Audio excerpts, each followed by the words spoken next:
నమస్తే, welcome to Disha TV. ప్రస్తుతం మనతో పాటు చెనగాని దయాకర్ గారు ఉన్నారు. ఓయూ ఉద్యమ నేత, కాంగ్రెస్ పార్టీ తెలంగాణకు సంబంధించిన జనరల్ సెక్రటరీ, అలాగే నిత్యం కూడా నిరుద్యోగుల అంశంపైన కూడా మాట్లాడుతూ, అలాగే ఇటు ప్రతిపక్షాల దాడిని కూడా తట్టుకుంటూ ప్రభుత్వం వైపు నుండి మాట్లాడుతున్న దయాకర్ గారు మనతో ఉన్నారు. ఒకసారి రాష్ట్రంలో జరుగుతున్న తాజా పరిణామాలు, అలాగే నిరుద్యోగులు గంపెడంత ఆశ పెట్టుకున్నారు ఈ ప్రభుత్వం మీద. మరి ప్రతిపక్షాలు ఉన్నప్పుడు వాళ్ళ అండగా ఉండి పోరాడిన దయాకర్ గారు మరి ఎలాంటి భరోసా ఇస్తారు, మరిన్ని విషయాలు కూడా మాట్లాడదాం. అన్న నమస్తే. నమస్తే. ఎట్లా ఉన్నారు? ఫైన్. తెలంగాణ రాష్ట్రంలో ఉద్యమ పార్టీ తర్వాత తెలంగాణ కాంగ్రెస్ తెచ్చిన కాంగ్రెస్కు అధికారంలోకి వచ్చింది. అధికారంలోకి వచ్చిన తర్వాత నిజంగా సంతృప్తిగా ఉన్నారా? 100%. పార్టీ నాయకుడిగా కాకుండా ఉద్యమ నేతగా చెప్పండి. సాటిస్ఫై ఉన్నాం. మనకేముంది, పార్టీ ఉంది, ప్రభుత్వం ఉంది, పనిచేస్తూ ఉంది, ప్రజల కోసం పనిచేస్తూ ఉంది, రాష్ట్ర అభివృద్ధి కోసం పనిచేస్తూ ఉంది. తెలంగాణ కాంగ్రెస్ పార్టీ, ఇవాళ కాంగ్రెస్ పార్టీ కూడా ఇంత పెద్ద పార్టీలో మనల్ని గుర్తించారు, పార్టీ గుర్తించింది, అవకాశాలు ఇచ్చింది. కాబట్టి హ్యాపీనే, దానికంటే ఇంకేమిటి. రాజకీయాల అంశం మనము మాట్లాడేదానికంటే ముందు చెనగాని దయాకర్ అనగానే ముందుగా నిరుద్యోగుల అంశం చుట్టే ఉంటుంది. మీరు ప్రతిపక్షంలో ఉన్నప్పుడు వాళ్ళ వైపు కొట్లాడారు. ప్రస్తుతం చాలామంది కూడా గంపడ ఆశలు పెట్టుకున్నారు, ఎందుకంటే ఇచ్చిన హామీ నెరవేర్చాలని. నిజంగా నిరుద్యోగులకు ప్రభుత్వం సరిగ్గా ట్రీట్ చేయట్లేదు, నోటిఫికేషన్ ఇవ్వట్లేదని కూడా వార్తలు వస్తున్న వేళ ఏం చెప్తారు? రాష్ట్ర ప్రభుత్వం, కాంగ్రెస్ ప్రభుత్వం వచ్చిన తర్వాత మొదటగా నిరుద్యోగులకు పెద్దపీట వేసినటువంటి ఘనత ముఖ్యమంత్రి రేవంత్ రెడ్డి గారి పాలనలో. ఎందుకంటే గతంలో ముఖ్యమంత్రి కాకముందు రేవంత్ రెడ్డి గారు పిసిసి అధ్యక్షుడు ఉన్నప్పుడు గ్రూప్ 1 లాంటి పేపర్ లీకేజ్ అయింది, పేపర్ రద్దు చేశారు. గ్రూప్ 2 కానీ, గ్రూప్ 1 కానీ, డిఎస్సి కానీ అనేక ఉన్నటువంటి తెలంగాణలో ఉన్నటువంటి నిరుద్యోగ సమస్యలను కళ్ళార చూసి, నిరుద్యోగుల జీవితాలు కళ్ళార చూసి ఆ రోజు నిరుద్యోగ సైరన్ పెట్టడం కూడా జరిగింది. కాబట్టి నిరుద్యోగుల పక్షాన ఆనాడు కాంగ్రెస్ పార్టీ బలంగా పోరాడింది, వాళ్ళ హక్కుల కోసం, ఆకాంక్షల కోసం. అందుకనే ప్రజాప్రభుత్వం, కాంగ్రెస్ ప్రభుత్వం అధికారం రాగానే మొదటిగా తెలంగాణలో నిరుద్యోగ యువతకు ఉద్యోగాలు ఇచ్చి వాళ్ళ జీవితాల్లో వెలుగులు నింపింది కాంగ్రెస్ ప్రభుత్వంలోనే. మీరు అందరూ తెలుసు, దాదాపు 60,000 పైచీలుగా ఉద్యోగాలు భర్తీ చేసి ఉద్యోగ నోటిఫికేషన్లు ఇచ్చి నియామక పత్రాలు ఇచ్చింది.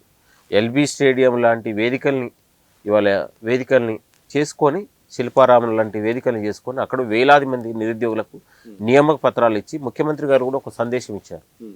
కాబట్టి అదే బీఆర్ఎస్ హయాంలో ఉన్నప్పుడు దాదాపు 2 ఏళ్ల దాకా కూడా ప్రభుత్వ ఉద్యోగ నోటిఫికేషన్ రాలేదు.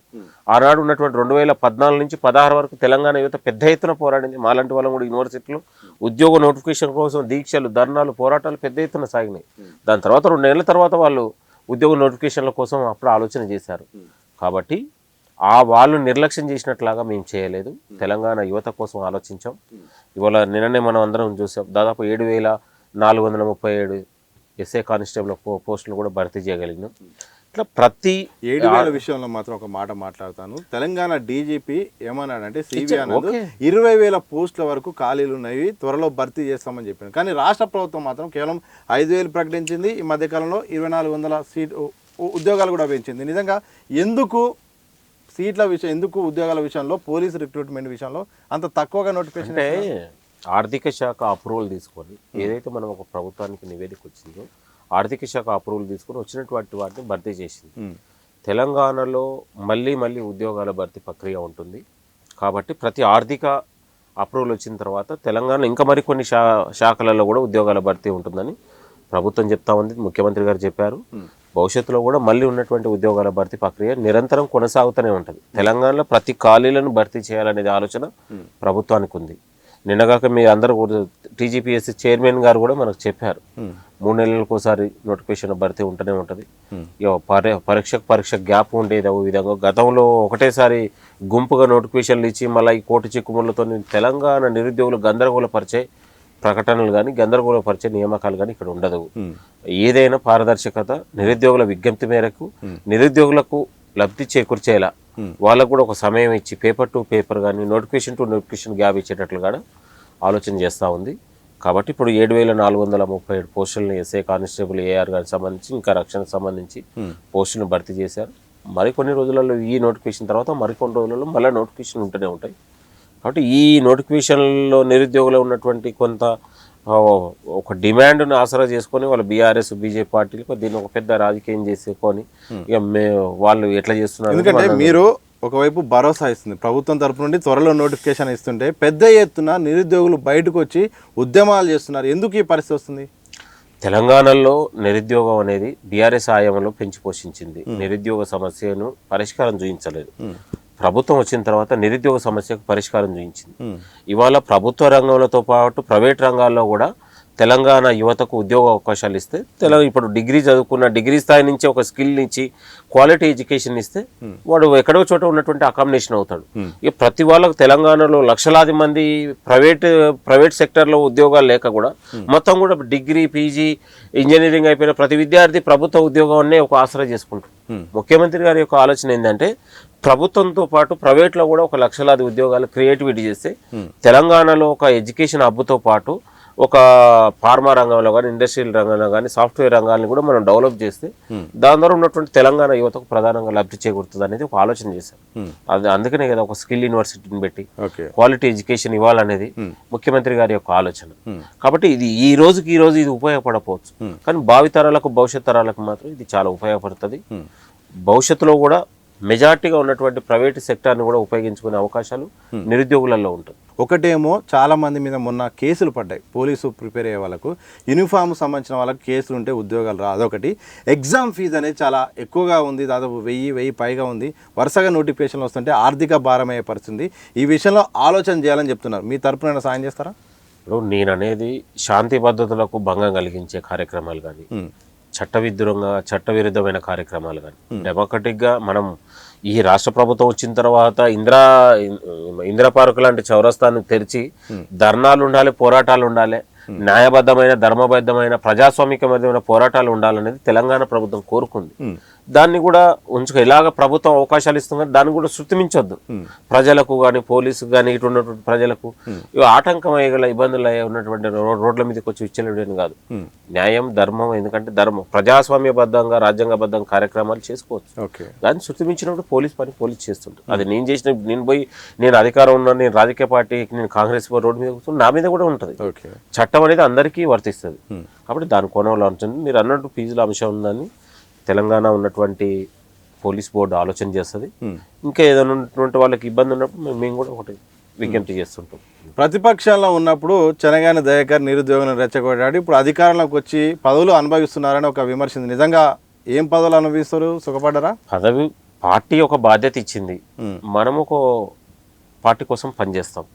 కాబట్టి పార్టీ యొక్క మన కష్టాన్ని శ్రమని తప్పకుండా గుర్తిస్తుంది. మాలాంటి వాళ్ళ భవిష్యత్తులో తెలంగాణలో ఎప్పుడు గుర్తిస్తుంది. నేననేది తెలంగాణ ఇప్పుడు మాలాంటి వాళ్ళకు భవిష్యత్తులో ఒక మంచి అవకాశాలు అనేది పార్టీ ఆలోచన చేస్తా ఉంది. అది ఏ రంగమైనా ఎట్లా అనేది వేరు. కాబట్టి ఒక మార్పు, యువతకు మంచి అవకాశాలు రాబోతా ఉన్నాయి. ముఖ్యమంత్రి గారు కూడా యువతకు దాదాపు 20 నుంచి 30 ఏళ్ళు రాజకీయాలలో కొట్లాడే యువతకు అవకాశాలు ఇవ్వాలనే ఆలోచనతో ముఖ్యమంత్రి గారు ఉన్నారు. పార్టీ కూడా ఉంది. సమీకరణలు మారినాయి. ఎస్సీ ఎస్టీ బీసీ ఇట్లా ఉన్నటువంటి ఈక్వేషన్లు ఉన్నటువంటి యువతకు కూడా మంచి భవిష్యత్తులో రానున్నది. కాబట్టి అంతిమంగా పార్టీ విధేయత కోసం పార్టీ ఉన్నటువంటి ఏ బాధ్యత ఉపయోగించినా మేము పనిచేస్తాం. రాజకీయ లక్ష్యం ఏంటి? రాజకీయ పార్టీ అనేది రాజకీయ లక్ష్యంలో ఇప్పుడు నీకు మాలాంటి వాళ్ళు కష్టపడ్డ ప్రతి వరకు మంచి పెద్ద లీడర్ కావాలని ఉంటుంది, పేరు తెచ్చుకోవాలని ఉంటుంది. అది అనేది పార్టీ మీద డిపెండ్ అయి ఉంటుంది. అంటే కొంతమందికి పార్టీలో ఉంటే సరిపోతుంది, కొంతమందికి చట్టసభలే ఫైనల్ అని కొంతమందికి ఉంటుంది. మీ యొక్క లక్ష్యం ఏంటి? అంటే అందరికీ మాకు కూడా రకరకాల ఈక్వేషన్లు ఉంటాయి. చట్టసభలో పోవాలి, మాట్లాడాలి, అన్ని మనిషి అనేటువంటి అందరి కోరికలు ఉంటాయి. కానీ పార్టీ ఏ అవకాశం ఇచ్చినా కూడా దాన్ని తప్పకుండా గౌరవిస్తాం, పనిచేస్తాం. 2.5 సంవత్సరాలు అయిపోయింది. ఉద్యమంలో కీలక పాత్ర పోషించారు. నామినేటెడ్ పోస్టు కూడా కనీసం లేదు. మరి అంటే పార్టీ అధికారంలోకి వచ్చే వరకు ఉద్యమకారులు కావాలి, కార్యకర్తలు కావాలి, కానీ అధికారంలోకి వచ్చిన తర్వాత మాత్రం బయట నుండి వచ్చిన వారికే ప్రాధాన్యత విరిపోయింది తప్ప కాంగ్రెస్ పార్టీ కోసం పనిచేసిన వారికి చాలా అసంతృప్తిగా ఉన్నారు మీలాంటి వాళ్ళు అనేది ఒక విమర్శ. కష్టపడ్డ ఉద్యమకారులకు కావచ్చు, మొదటి నుంచి కష్టపడ్డ ప్రతి కాంగ్రెస్ కార్యకర్తకు పార్టీ న్యాయం చేసింది చాలా మటుకి. ఇంకా ఉన్నటువంటి రానున్న రోజులలో కూడా కష్టపడ్డ వాళ్ళకు, ఉద్యమకారులకు కానీ కాంగ్రెస్ పార్టీ కోసం కష్టపడ్డ ప్రతి కార్యకర్తని గౌరవించుకుంటుంది. వాళ్ళకు తగిన గౌరవాన్ని కూడా సముచిత స్థానం పార్టీ ఇస్తుంది అనేది నమ్మకం, విశ్వాసం ఉంది. అనేక మంది నిన్నగాక మొన్న గతంలో ఇచ్చిన నామినేటెడ్ కావచ్చు, మన కుల సంఘాలు కావచ్చు, అనేక మందిని అకామిడేట్ చేసింది. భవిష్యత్తులో కూడా చేసేది నమ్మకం ఉంది. పార్టీ అనేది అంతిమంగా మాకు సుప్రీం. నేను అనేది పార్టీ విధేయత కోసం పనిచేస్తాం. పార్టీ ఎవరు కష్టపడుతారో ఏందనేది పార్టీ గమనిస్తుంటది, చూస్తుంటది. నామినేటెడ్ సంబంధించిన ఒక 1 year పూర్తి అయిపోయింది, వాళ్ళ కాలం కూడా అయిపోయింది, 2 years అయిపోయింది. నెక్స్ట్ కూడా ఎక్స్టెన్షన్ ఉండే అవకాశం ఉంది, లేకపోతే కొత్త వాళ్ళకు కూడా వచ్చే అవకాశం ఉంది. నామినేటెడ్ పదవుల రేసులో చెనగానే ఉన్నాడా? పార్టీ చూస్తుంది, మన చేతుల్లో లేదు. పార్టీ యొక్క ఆలోచన చేస్తుంది. చాలా జాగ్రత్తగా ఉన్నారు పార్టీ అని చెప్పుకుంటూ కూడా. పార్టీ ఇప్పుడు అంతిమంగా మనం ఏది చేసినా అనేది పార్టీ గమనిస్తూ ఉంటుంది, పార్టీ చూస్తూ ఉంటుంది ప్రతి కష్టపడ్డ వాళ్ళని. పార్టీ యొక్క కాపాడుకుంటుంది. ప్రతి కాంగ్రెస్ కార్యకర్తకు యొక్క పార్టీ యొక్క అధిష్టానం సముచిత గౌరవిస్తుంది, కాపాడుకుంటుంది అనే నమ్మకం, విశ్వాసం మాకున్నది. బీఆర్ఎస్ చాలా స్పష్టంగా ఇప్పటికిప్పుడు ఎన్నికలు జరిగినా చాలా దారుణంగా కాంగ్రెస్ ఓడిపోతుంది. భవిష్యత్తులో ఇప్పుడంతా కూడా కాంగ్రెస్ అధికారంలోకి రాదు, మేము చాలా క్లియర్గా పవర్లోకి రాబోతున్నామని కూడా ప్రతిరోజు ప్రకటన చేస్తుంది. బీఆర్ఎస్ పైన ఏం చెప్తారు? పార్లమెంట్ ఎన్నికల్లో బీఆర్ఎస్ గెలిచిందా? గ్రాడ్యుయేట్ ఎన్నికల్లో బీఆర్ఎస్ గెలిచిందా? పోటీ చేయలేదు కదా. మున్సిపల్ ఎన్నికల్లో, ఉప ఎన్నికల్లో, గ్రామ పంచాయతీ ఎన్నికల్లో బీఆర్ఎస్ గెలిచిందా? కాబట్టి భవిష్యత్తులో కూడా అట్లనే ఉంటుంది. ఆ పార్టీకి విధి విధానాలు లేదు, ఒక ఎజెండా లేదు. కాబట్టి 10 ఏళ్ల పాటు అధికారాన్ని వాళ్ళ యొక్క సొంత ప్రయోజనాల కోసం ఉపయోగించారు, ప్రజల కోసం పనిచేయలేదు. కాబట్టి దానికి భవిష్యత్తులో కూడా అధికారం అనేది శూన్యం. అందరు చెప్పుకోవచ్చు, నేను అనేది ఇలా కేఏపాల్ కూడా అధికారం వస్తుందని చెప్తున్నాడు. వచ్చిండా? నేను అనేది మాటలు బస్సు మాట్లాడు. నేను అనేది చాలా మంది మాట్లాడుతుంటారు, మేము వస్తామని. ఇప్పుడు ఉన్నటువంటి ప్రతి కవిత కూడా అధికారం వస్తుందని మాట్లాడుతూ ఉంది. నిన్న కాకపోతే అనేక మంది పార్టీలు మేము అధికారం ఇస్తే మేమే టికెట్లు ఇస్తామని మాట్లాడుతాం. ప్రజాదరణ కోల్పోయింది, ఒక విజన్ లేదు, ఆలోచన లేదు. 10 ఏళ్ల పాటు అధికారం ఉన్నప్పుడు తెలంగాణ రాష్ట్రాన్ని అధోగతి పాలించారు. కేవలం వాళ్ళు చెప్పేది ఇక కలెక్టరేట్ బిల్డింగ్లు, సచివాలయం కడితేనే తెలంగాణ అభివృద్ధి లాగా నమూనా కాదు కదా నేను అనేది. తెలంగాణ సమాజం ఏం కోరుకుంది, తెలంగాణ యువతకు ఏం కోరుకున్నది, తెలంగాణ రాష్ట్రం ఏంది, ఇవన్నీ సమీక్ష అన్నీ ఇచ్చాం కానీ చేసింది చెప్పుకోలేకపోయాం, అందుకే ఓడిపోయాము అంటుంది బీఆర్ఎస్. చెప్పుకోలేకనే కాదు కదా, ప్రజల నుంచి ఒక తీవ్రమైన వ్యతిరేకత, నియంత పాలన, ఫ్యూడలిస్ట్, ఈ భావజాలాలని. కనీసం ఒక ముఖ్యమంత్రి అనేటోడు 10 ఏళ్ల పాటు అధికారం వచ్చినప్పుడు ఫామ్ హౌస్గా పరిమితం అయిపోయి ప్రజల్ని కలవకుండా, ప్రజల్ని ఇబ్బంది పెట్టి, ఉద్యమకారులను అగౌరవపరిచి, కళాకారుని గౌరవించకుండా, ఉద్యమకారుని గౌరవించకుండా, తెలంగాణ అంటే వాళ్ళ యొక్క జాగీర్ లాగా వ్యవహరించారు. కాబట్టి తెలంగాణ సమాజం ఒక మార్పును కోరుకుంది, ప్రజాస్వామ్యాన్ని కోరుకుంది, ప్రజాపాలనను కోరుకుంది, రేవంత్ రెడ్డి పాలనను కోరుకుంది. ఇటు హరీష్ రావు, ఇటు కేటీఆర్ ఇద్దరు కూడా జోడెద్దులాగా సర్కార్ మీద, పార్టీ మీద కూడా యుద్ధం చేస్తున్నారు. ఒక కాంగ్రెస్ కూడా బీఆర్ఎస్ ట్రాప్లో పడింది. మొన్న సవాళ్ళ విషయంలో మాత్రం మొత్తం సెల్ఫ్ గోల్ చేసుకుంది అనేది ఒక ఆరోపణ, నిజమేనా?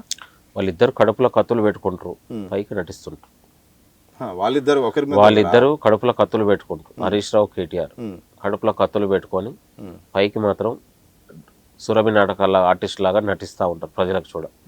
వాళ్ళిద్దరికి ఇద్దరి మధ్య ఉన్నటువంటి నాయకత్వం కావచ్చు, ఇద్దరి అనుచరుల మీద పచ్చగడ్డ వేస్తే మండుతుంటుంది. కానీ పైకి మాత్రం అట్లా జై కేసీఆర్ అని ఇద్దరు నటిస్తూ ఉంటారు. కాబట్టి తెలంగాణలో వాళ్ళిద్దరికి కూడా విశ్వాసం లేదు. నేనంటే నేను అనేది ఇప్పుడు మనం వాళ్ళు కడుపులో కత్తులు పెట్టుకున్న వాళ్ళ టార్గెట్ కాంగ్రెస్ ఉందిగా. కాంగ్రెస్ పార్టీని కానీ ప్రభుత్వాన్ని కానీ వాళ్ళు చేసేది ఏం లేదు, గుర్తుపెట్టుకోండి. వాళ్ళు చెప్తే ఇవాళ తెలంగాణ ప్రజలు నమ్మే పరిస్థితి లేదు, గుర్తుపెట్టుకోండి. కేవలం వాళ్ళు యొక్క ఉనికి కోసం మాట్లాడుతూ ఉన్నారు. మేము మాట్లాడాలి మాట్లాడుతూ ఉన్నాం. మొన్న ఇదే ప్లేస్ లో కన్నె ప్రభాకర్ గారు వచ్చారండి. ఈ ప్రశ్న అడిగినప్పుడు ఏమన్నారంటే, పగట్టి కళలు కనొద్దు కాంగ్రెస్, ఇక పరిస్థితి చాలా తీవ్రంగా అయిపోయింది, చేదాటిపోయింది అని కూడా చెప్తున్నారు. వాళ్ళు అనేక మంది మాట్లాడినా కూడా కాదు కదా, క్షేత్రస్థాయిలో చూస్తూ ఉంటారు కదా. ఆయన క్షేత్రస్థాయి పోయించినాక తెలిసిన అంటున్నారు. ఆయన చూసిండేమో కానీ క్షేత్రస్థాయిలో కాంగ్రెస్ పార్టీ బలంగా ఉంది. ఇవాళ సంక్షేమ పథకాలు కానీ, ప్రజాపాలన కానీ, ఇవాళ ఉన్నటువంటి ఒక మార్పును కోరుకుంటూ ప్రజలందరూ కూడా. ఇప్పుడు తెలంగాణ రాష్ట్రంలో 30 నెలలు ఉంది. ఎక్కడ ఉన్నటువంటి తెలంగాణ రాష్ట్రం మొత్తం కూడా చూడు, ప్రజలు రోడ్ల మీదకి వచ్చి ఈ సమస్య కోసం, ప్రజలు రోడ్ల మీదకి వచ్చి ధర్నా కోసం పోరాటాలు చేసి ఈ సమస్యను ఎక్కడన్నా లేవనెత్తారు మీరు చూడండి. ఏదన్నా ఆవశ్యకత ఉన్న చోట ప్రభుత్వం స్పందిస్తూ ఉంది. ముఖ్యమంత్రి గారు వెళ్ళి కలుస్తూ ఉన్నారు, కొన్ని వేల మందిని ముఖ్యమంత్రి గారు కలుస్తూ ఉన్నారు. గతంలో ముఖ్యమంత్రి గారు కేసీఆర్ ఉన్నప్పుడు ఫామ్ హౌస్లో ఉండి ప్రజలకి కలిగే అవకాశం లేదు. కానీ ఈ పాలన వచ్చిన తర్వాత ప్రజలు, ఇవాళ ముఖ్యమంత్రి గారు, మంత్రులు, ఎమ్మెల్యేలు అందరు క్షేత్రస్థాయిలో మాట్లాడుతూ ఉన్నారు, విషయాన్ని చెప్పగలుగుతా ఉన్నాం, చెప్తా ఉన్నాం, చేసి చూపించగలుగుతా ఉన్నాం. అసలు మంత్రుల మధ్య సఖ్యత లేదు, సమన్వయం లేదు. ఒక శాఖ సంబంధించిన మంత్రి ఇంకో శాఖ మాట్లాడుతున్నారు. మన ఆర్థిక శాఖ సంబంధించిన మాట్లాడాల్సిన బట్టి ప్లేస్లో జూపల్లి మాట్లాడుతున్నారు. నిన్న జూపల్లి శాఖ సంబంధించిన టూరిజం విషయంలో సీఎం రేవంత్ రెడ్డి రివ్యూ చేస్తున్నారు. అసలు వాళ్ళ మధ్యనే కమ్యూనికేషన్ లేదనేది బీఆర్ఎస్ ఆరోపణ. అవన్నీ బీఆర్ఎస్ ఆరోపణ మాత్రమే, అది నిజం కాదు. మంత్రులు, ముఖ్యమంత్రి గారు సమిష్టితోని ఇవాళ ఐక్యతతో పనిచేస్తున్నారు కాబట్టి తెలంగాణ రాష్ట్రంలో ఇంత అద్భుతమైన ఫలితాలు రాబోతా ఉన్నాయి. ఇన్ని సంక్షేమ పథకాలు జరుగుతూ ఉన్నాయి. 30 నెలలుగా మంత్రులు, ఎమ్మెల్యేలు ముఖ్యమంత్రి గారితో కోఆర్డినేషన్ చేసుకొని ప్రతినిత్యం ఉన్నటువంటి ప్రజల కోసం పనిచేస్తూ ఉన్నారు. దాదాపు అపర్నిశలు రాత్రులు పగలు లేకుండా తెలంగాణ రాష్ట్రం కోసం పనిచేస్తూ ఉన్నారు. ఆరోపణలే గుర్తుపెట్టుకోండి. అది కాదు, చాలా ఐక్యతతో చాలా ఐక్యతతో పనిచేస్తూ ఉన్నారు. తెలంగాణ రాష్ట్రం గర్వపడేలా, ఇతర రాష్ట్రాలు కానీ దేశం కానీ మన రాష్ట్రం గర్వపడేలా అభివృద్ధి జరుగుతూ ఉంది. ఇంత అందరు కలిసి ఐక్యతతో ఉన్నారు కాబట్టే కదా ఇన్ని ఫలితాలు వచ్చాయి. ముఖ్యమంత్రి గారు అందరినీ సమన్వయం చేసుకుంటా ఉన్నారు. తను ఉన్నటువంటి పెద్ద వయసు వాళ్ళను కూడా గౌరవించి అక్కున చేర్చుకొని ఏ సమస్య వచ్చినా కూడా ఎమ్మెల్యేలు, మంత్రుల్ని నిరంతరం, గతంలో మంత్రులు, ఎమ్మెల్యేలు, సీనియర్ మంత్రులు కూడా ఎండలో నిలబడి అపాయింట్మెంట్ లేకుండే, కానీ ఇవాళ ఆ పరిస్థితి లేదు. ఇవాళ ముఖ్యమంత్రి గారి దగ్గరికి ఎమ్మెల్యేలు, మంత్రులు ఎనిక్షం పోయి మా నియోజకవర్గ సమస్య ఇది, రాష్ట్ర ఇష్యూ, ఎనీ టైం ముఖ్యమంత్రి గారు అందుబాటులో ఉండి రాష్ట్ర ప్రగతి కోసం, అభివృద్ధి కోసం అందరు కలిసి పనిచేస్తున్నాం కాబట్టి ఇంత గొప్ప విజయాలు, ఇంత గొప్ప 30 నెలలు, 10 ఏళ్లలో ఇవాళ జరగని అభివృద్ధి 30 నెలల్లో మనం అభివృద్ధిని సాధించగలుగుతా ఉన్నాం. త్వరలో ఉద్యమం నాటి కేసీఆర్ బయటికి రాబోతున్నాడు. వింటేజ్ కేసీఆర్ను చూస్తారు. ఇక ప్రభుత్వ విధానాలపై ఒక్కొక్క మార్గాల ద్వారా రకరకాల నిరసన కార్యక్రమాలు, సమావేశాలతో ప్రజల్లోకి రాబోతున్నాడు. కాంగ్రెస్ను కడిగి పాడేస్తారని బీఆర్ఎస్ అంటుంది. భయపడుతున్నారా? రేవంత్ రెడ్డి గారి చరిష్మ ముందు, రేవంత్ రెడ్డి గారి యొక్క ప్రజాదరణ ముందు కేసీఆర్ అయినా, కేటీఆర్ అయినా, హరీష్ రావు కాస్త మీరు అన్నదానికి కాస్త నమ్మశక్యమని ఉండాలి. కేసీఆర్ కు నేను చెప్పిందినండి. మీరు ఉద్యమంలో ఉన్నప్పుడు మొదటిసారి 5 ఏళ్ళు కేసీఆర్ ముఖ్యమంత్రి ఉన్నప్పుడు మాత్రమే తెలంగాణ ప్రజలు కేసీఆర్ మీద ఒక ప్రజాదరణ ఉంటుంది. రాను కూడా మొన్న వరంగల్ సభ పెట్టారు, జీవన్ రెడ్డి గారు సభ పెట్టారు, ప్రజలందరూ కూడా చూశారు. పెద్ద స్పందన ఏం లేదు. కేసీఆర్ గారి స్పీచ్ లో కూడా పసలేదు జనాలు. ఆయన ఏం మాట్లాడుతున్నా అర్థం కాని పరిస్థితి. తెలంగాణ రాష్ట్రంలో వాళ్ళని చూశారు, 10 ఏళ్ల పాటు చూశారు, ఉద్యమంలో చూశారు.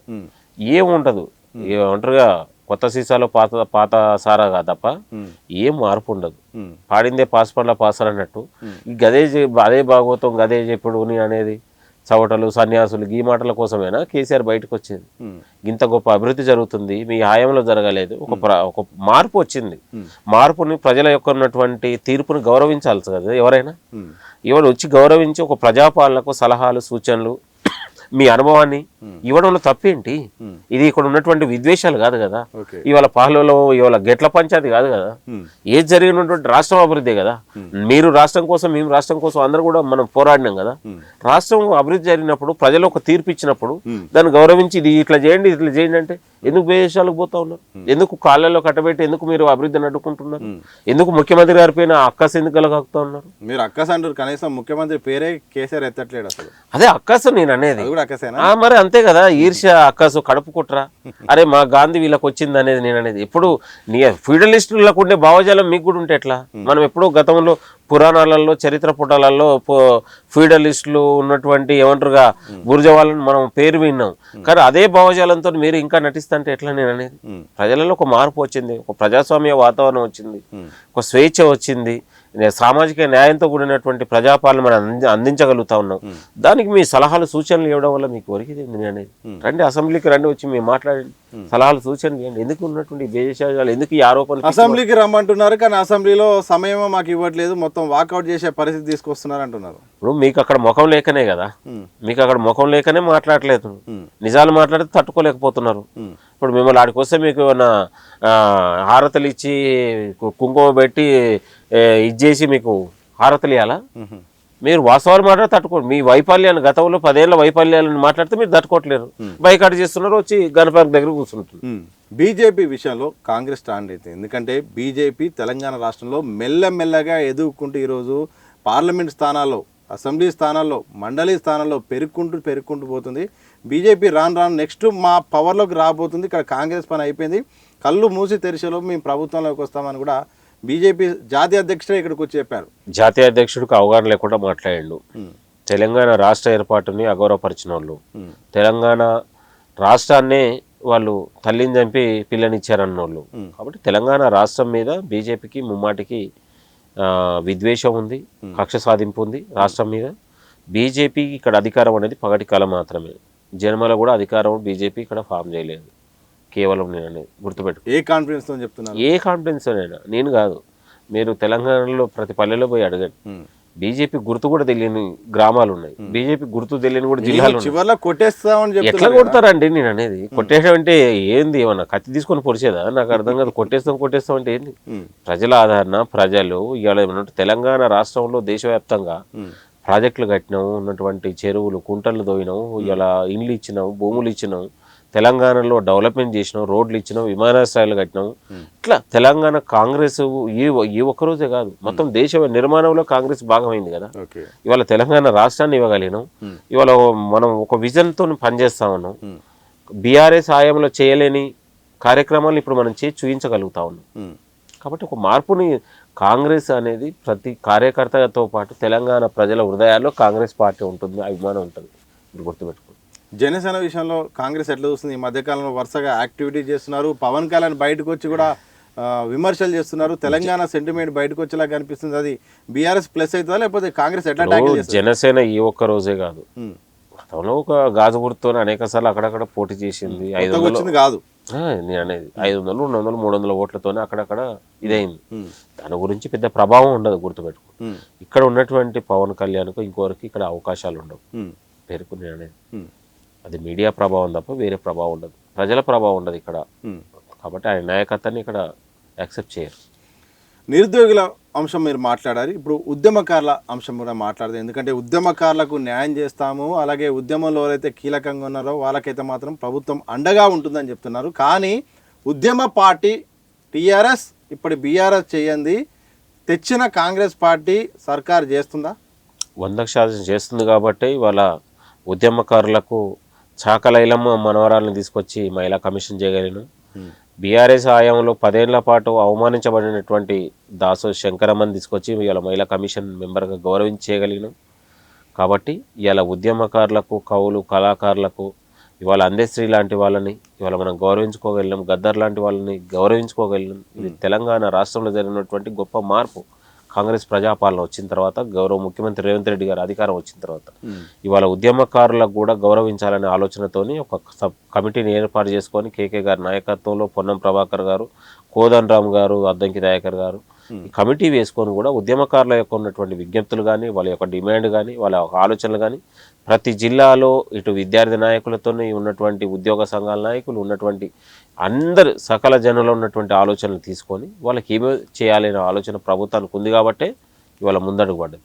ఏం భరోసా ఇస్తారన్నా? ఎందుకంటే మీరు ఉస్మానియా యూనివర్సిటీ నుండి వచ్చారు. చాలామంది యూనివర్సిటీలు, ఉస్మానియా అయితేంది, కాకతీయ యూనివర్సిటీ అయితేంది, ఉద్యమంలో కీలక పాత్ర. చాలామంది కూడా తమ కుటుంబాలను పక్క పెట్టారు. చాలామంది మెజార్టీ ఉద్యమకారుల నుంచి వచ్చే డిమాండ్ను కానీ, విజ్ఞప్తిని కానీ తీసుకొని ఏది చేస్తే ఉద్యమకారులకు నిజంగా న్యాయం జరుగుతుంది, వాళ్ళకి నిజంగా మనం ఏది చేయగలిస్తే వాళ్ళకు ఒక బాసటగా ప్రధానంగా ఉపయోగపడుతుంది.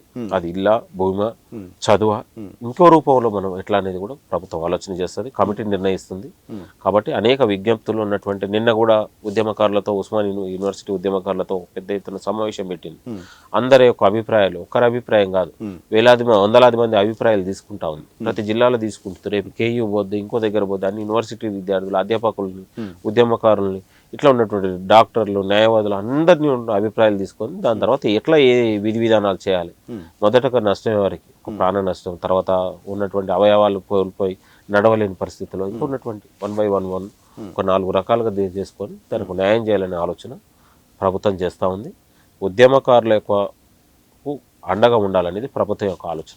చెనగాని దయాకర్ కాంగ్రెస్ కంటే ముందు ఒక ఉద్యమకారుడు, ఒక ఓయూ నేత. మరి ఓయూ తరపు నుండి పోరాడిన వాళ్ళకి, అలాగే ఉద్యమ విద్యార్థి నాయకులకు కూడా వాళ్ళ తరపున మీరు ఒక పార్టీ నాయకుడు కాకుండా ప్రభుత్వానికి, కేకే కమిటీకి మీ డిమాండ్లు ఏం చెప్తారు? ఉద్యమంలో కష్టపడి ఉన్నటువంటి ప్రతి ఉద్యమకారులకు గుర్తింపు ఇవ్వాలి, వాళ్ళకు విద్యా ఉద్యోగ అవకాశాల్లో కూడా అవకాశం ఇవ్వాలనేది కోరుకుంటున్నాం. ప్రభుత్వానికి కూడా నా యొక్క విజ్ఞప్తి.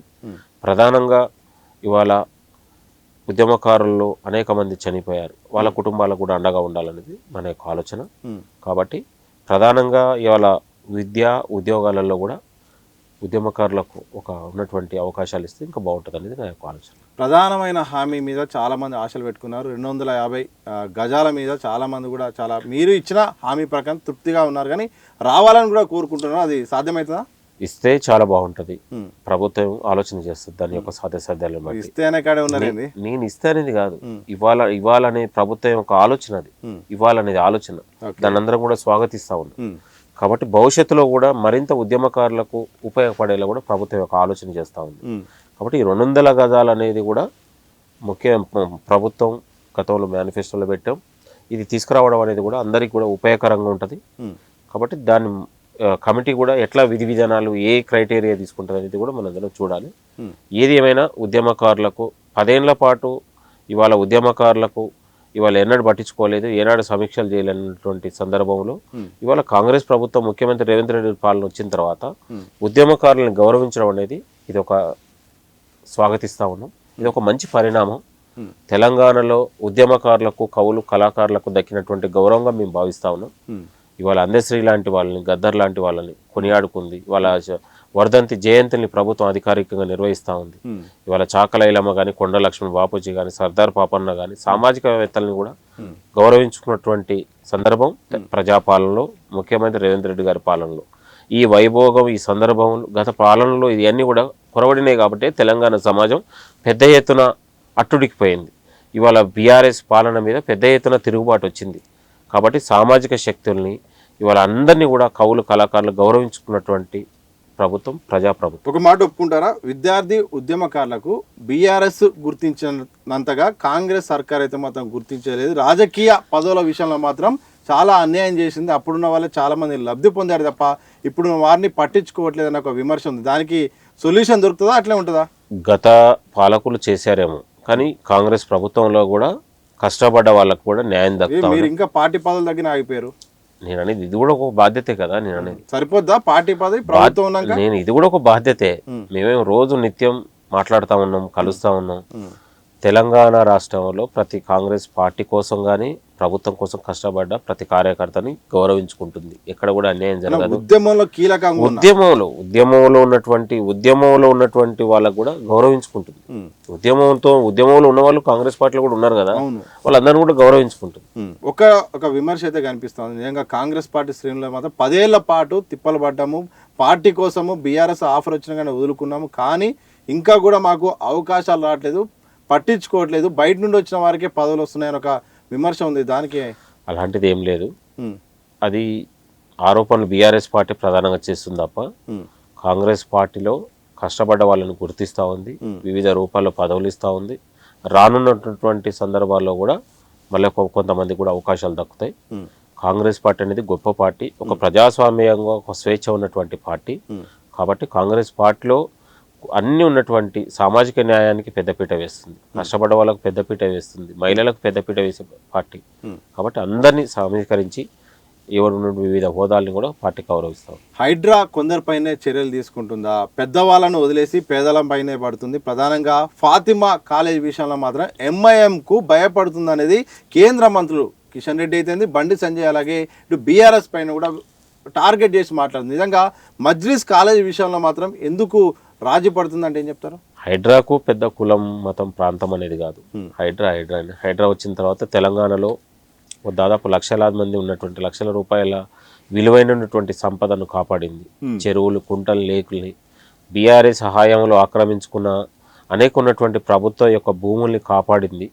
కాబట్టి ఇవాళ మన కళ్ళ ముందు బతుకమ్మ కుంట లాంటి అంబర్పేటలో బతుకమ్మ కుంటను దాదాపు ఒక చెరువులాగా తయారు చేసి అక్కడ మహిళలు బతుకమ్మ ఆడుకునే విధంగా ముఖ్యమంత్రి గారు సహకారంతో ఇవాళ హైడ్రా ఉన్నటువంటి ఆలోచన చేసి ఇవాళ ప్రభుత్వ భూమిని కాపాడి ఒక చెరువులాగా కాపాడి ఇట్లా తెలంగాణ రాష్ట్రంలో చెరువులు, కుంటలు, ఇవాళ లేక్లను కాపాడి ఇవాళ ప్రకృతికి పెద్దపీట వేసినటువంటి ఘనత ముఖ్యమంత్రి రేవంత్ రెడ్డి గారి పాలన. కాబట్టి హైడ్రా అనేది కులానికి, మతానికి లాగా పూసే కాకుండా నిస్వార్థంగా పనిచేస్తూ ఉంది. ఫాతిమా కాలేజ్ అంశంలో ఫస్ట్ లేవనెత్తింది, హైట్ ఉన్నటువంటి దాని విధి విధానాలు తీసుకొచ్చింది, బయట పెట్టింది. దాని తర్వాత అది కోర్టు పరిధిలో ఉంది, కోర్టుకి వెళ్ళి కూడా స్టేటస్ కో తెచ్చుకున్నారు. దాని కోర్టు పరిధిలో ఉంది కాబట్టి ఇప్పుడు మనం మాట్లాడలేం. కోర్టులను దాన్ని ఎట్లా అనేది మాట్లాడతాం. ఒకవేళ కోర్టు చర్యలు తీసుకోండి, తప్పు జరిగిందంటే హైడ్రా చర్యలు తీసుకుంటుందా? కోర్టు చెప్పినట్లు తప్పకుండా చేస్తారు. సో మీ మీద లేకుండా కోర్టు మీద వదిలేస్తారు ఇక? కోర్టే కదా నేను అనేది. మనము ప్రజాప్రభుత్వం వచ్చిన తర్వాత ఎక్కడ కూడా వ్యక్తిగత కక్షలు కానీ ఇది కాదు, న్యాయబద్ధంగా రాజ్యాంగబద్ధంగా ఇవాళ చట్టబద్ధంగా పనిచేస్తా ఉన్నాం తప్ప మేము అధికారం వచ్చినామని ప్రతిపక్షాల మీద ఇంకో దాని మీద మా అధికారాన్ని మా జులుం చూపించాలని కాదు. ప్రతిదీ ఒక చట్టబద్ధంగా నేనండి, ప్రజాస్వామ్యబద్ధంగా రాజ్యాంగబద్ధంగానే చర్యలు ఉంటాయి. ఇప్పటికిప్పుడు ఎన్నికలు జరిగితే మాకు 90 సీట్లు వస్తాయని బీఆర్ఎస్ అంటుంది.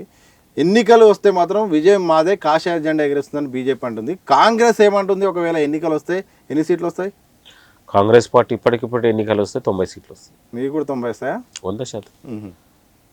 ఇంకా పైన తప్ప కాంగ్రెస్ గెలుపుని ఎవరు ఆపలేరు. మరి రాసి పెట్టుకోండి, బీఆర్ఎస్ అయినా బీజేపీ అయినా ఇంకోరైనా కాంగ్రెస్ గెలుపుని ఆపలేరు, రాసి పెట్టుకోండి. మేము ఎక్కడ కూడా ప్రజలకు తెలంగాణ రాష్ట్ర అభివృద్ధి కోసం, తెలంగాణ సంక్షేమం కోసం, మహిళల కోసం, తెలంగాణ నిరుద్యోగుల కోసం, రైతాంగం కోసం ఇవాళ మనం పెద్దపీట వేసినాం, పని చేసి చూపించగలిగినాం. భవిష్యత్తులో కూడా తెలంగాణ దిశను మార్చేది కాంగ్రెస్ పార్టీ. ప్రపంచ దేశాలు తెలంగాణ వైపు చూసే విధంగా ఇవాళ తెలంగాణ అభివృద్ధి ప్రపంచ దేశాలతో పోటీ పడుతూ ఉంది. రానున్న దశలో కూడా తెలంగాణ రాష్ట్రం అనేది ఒక ఎడ్యుకేషన్ హబ్గా, ఇండస్ట్రియల్ హబ్గా, ఫార్మా హబ్గా, ఒక సాఫ్ట్వేర్ హబ్గా ఉండబోతా ఉంది.